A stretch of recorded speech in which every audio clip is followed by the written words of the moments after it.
அனைவருக்கும் வணக்கம். இந்த வீடியோ பகுதியில் நம்ம பார்க்க போறது, இன்று இரவு தூங்க செல்லும் முன்பு இந்த வார்த்தையை 9 முறை சொல்லுங்கள். நீங்கள் என்ன கேட்டாலும் அப்படியே கிடைக்கும். பெருசா இதுக்கு மந்திரம் கிடையாது, பூஜை இல்ல, ஏன் குளிக்கும் கூட வேண்டாம். உங்க பெட்ல இருந்து சொன்னாவே போதும், மிக சிறப்பா உங்களுக்கு செயல்படும். இது ஈர்ப்பு விதி சார்ந்ததா இருக்குமே. ஈர்ப்பு விதி அப்படிங்கிறது நமக்கு என்ன வேண்டுமோ அந்த விஷயம் நம்மகிட்ட இருக்கு அப்படி நம்ம முழுமையா நம்பி அதை நம்ம ஆழ்மனதுல பதிய வைக்கும் போது நம்ம கேட்ட விஷயம் அடையிறதுக்கான வழிகள் கிடைக்கும். கிடைக்கக்கூடிய வழிகளை நம்ம பயன்படுத்தும் போது நம்ம நினைச்சது நடக்கும். நம்ம கடவுளோட பிள்ளைகள் அப்படின்னும் போது கடவுளோட சக்தி நமக்கும் இருக்கு. நம்மளோட சக்தி எதுனா நம்மளுடைய எண்ணங்கள் தான், நம்மளோட மன வலிமை தான். நம்ம ஒரு விஷயத்த மன வலிமையோட எதிர்கொள்ள ஆரம்பித்தோம்னா நம்ம என்ன கேட்டாலும் நம்மளால அடைய முடியும்.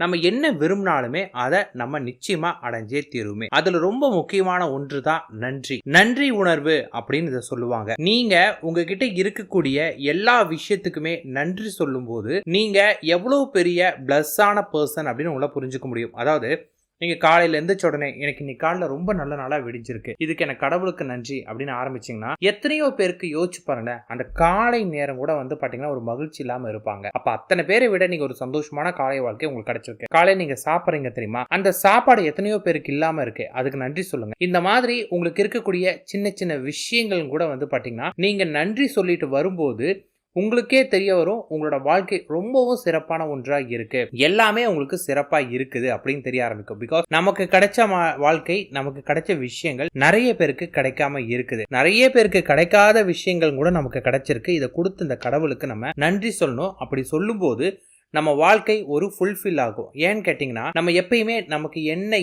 இல்லையோ அதை நினச்சிதான் கவலைப்படுறோம்.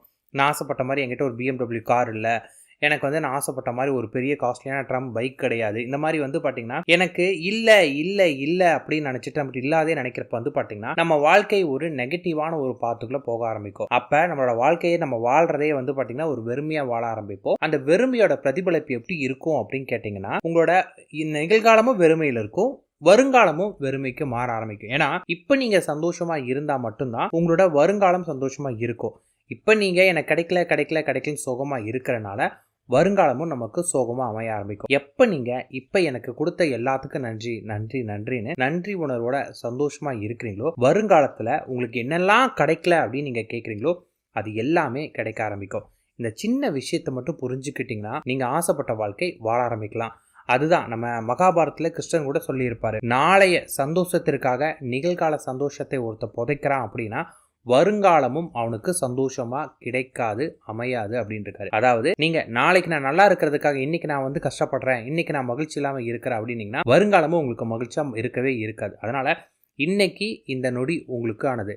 இன்னைக்கு இந்த நொடியை நீங்க எவ்வளவு சந்தோஷமா மகிழ்ச்சியா இருக்கிறீங்களோ வருங்காலம் அந்த அளவுக்கு சந்தோஷமா மகிழ்ச்சியா மாறும். இதை அப்படியே உங்க லைஃபோடய பொருத்தி பாருங்களேன். நேற்று நீங்க சந்தோஷமா இருந்தீங்கன்னா அந்த மகிழ்ச்சி இன்னைக்கும் உங்களுக்கு தொடர்ந்து இருக்கும். இதுதான் சிம்பிள் லாஜிக். என்னைக்குமே நம்ம நன்றி உணர்வோட இருக்கும்போது நம்மளோட வாழ்க்கை மேலும் நன்றியானதா மாறும். இப்ப நான் சொல்லக்கூடிய உணர்வுமே இந்த வார்த்தை பாத்தீங்கன்னா நன்றி உணர்வோட கலந்து நீங்க சொன்னா மட்டும்தான் உங்களுக்கு பலன் அளிக்கும்.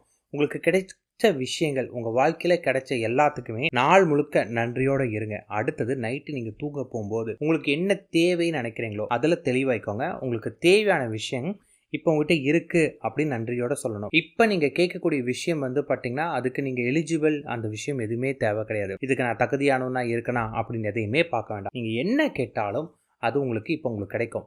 ஏன்னா காலையிலேருந்து நீங்க நன்றி உணர்வோடு வந்திருக்கீங்க. அப்போ என்ன பண்ணணும், இப்போ ஃபார் எக்ஸாம்பிள் எனக்கு ஒரு 1 லட்ச ரூபா தேவைப்படுதுன்னா நான் மனசை அமைதிப்படுத்திட்டு என்னோட வங்கி கணக்குல 1 லட்ச ரூபாய் இருக்கு, இதை கொடுத்த பிரபஞ்சத்துக்கு ரொம்ப நன்றி, என் வங்கி கணக்கில் 1 லட்சம் ரூபாய் உள்ளது, இதை கொடுத்த பிரபஞ்சத்திற்கு நன்றி. அடுத்தது, ஒருவேளை எனக்கு உடல் ஆரோக்கியத்துக்கு தேவைப்பட்டுச்சுன்னா என் உடல் மிகவும் ஆரோக்கியமாக உள்ளது, இதை கொடுத்த பிரபஞ்சத்திற்கு நன்றி, என் உடல் மிகவும் ஆரோக்கியமாக உள்ளது, இதை கொடுத்த பிரபஞ்சத்திற்கு நன்றி. இதுவே நீங்க பாத்தீங்கன்னா ஏதாவது தொழிலுக்காக பண்றீங்கன்னா என் தொழில் மிகவும் சிறப்பாக செல்கிறது, இதை கொடுத்த பிரபஞ்சத்திற்கு நன்றி, என் தொழில் மிகவும் சிறப்பாக செல்கிறது, பிரபஞ்சத்திற்கு நன்றி அப்படின்லாம். இதுவே நீங்க ஒரு மாணவரா இருக்கீங்க, உங்களோட காலேஜில் நீங்கள் ஃபஸ்ட்டாக வரணும்னு நினைக்கிறீங்கன்னா நான் என் கல்லூரியில் முதல் மாணவராக வந்ததற்கு இதற்கு துணை புரிந்த அனைவருக்கும் நன்றி, நான் என் கல்லூரியில் முதல் மாணவராக வந்ததற்கு இதற்கு துணை புரிந்த அனைவருக்கும் நன்றி. இதே நீங்க பாத்தீங்கன்னா ஒரு கேர்ள் இருந்தீங்கன்னா மாணவின்னு வச்சுக்கோங்க, என் திருமண வாழ்க்கை மிகவும் மகிழ்ச்சியாக உள்ளது, இதை கொடுத்த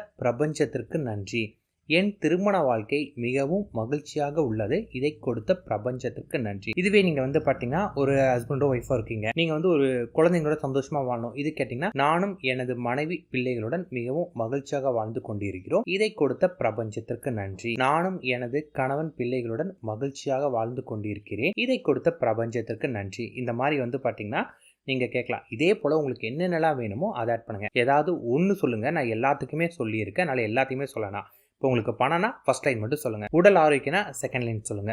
தொழிலுக்குன்னா தேர்டு ஒன்று, காலேஜில் ஃபர்ஸ்ட் ஆகுனா ஃபோர்த்து ஒன்று, உங்களோட மேரேஜ் லைஃப் நல்லா இருந்தால் ஃபிஃப்த் ஒன்று, இல்லை குழந்தை குட்டியோட நல்லா இருக்குன்னா லாஸ்ட் ஒன்று. இந்த மாதிரி உங்களுக்கு என்ன தேவையோ அதை சொல்லுங்க. அதை மட்டுமே ஒரு 9 முறை சொல்லுங்க. அந்த 9 முறை எப்படி சொல்லணும்? நீங்க சொல்றது கடமைக்குன்னு சொல்லக்கூடாது. உணர்வு பூர்வமா உண்மையிலே உங்க பேங்க் அக்கௌண்ட்டுக்கு 1 லட்ச ரூபா வந்துருச்சு, அதுக்கு நீங்க மனமாற நன்றி சொல்றீங்க. காலையில இருந்து நன்றி உணர்வோட இருந்தனால அந்த உணர்வு எப்படின்னு உங்களால உணர்ந்துக்க முடியும். அந்த உணர்வோட சொல்லி பாருங்க. மிகப்பெரிய அளவு டிராமாட்டிக்கலா உங்களுக்கு சக்சஸ் கொடுக்க ஆரம்பிக்கும். இதை ப்ராப்பரா சொல்லி பாருங்க. உங்களோட வாழ்க்கையில நீங்க எக்ஸ்பெக்ட் பண்ணாத அளவுக்கு உங்களுக்கு சந்தோஷமான வாழ்க்கையும் நீங்க கேட்டது எல்லாமே கிடைக்கும். இதுதான் நன்றி உணர்வோட சக்தி. இதை அனைவருமே பயன்படுத்தி பாருங்க. பிரபஞ்ச சக்தியோடு இணையுங்கள். நன்றி, வணக்கம்.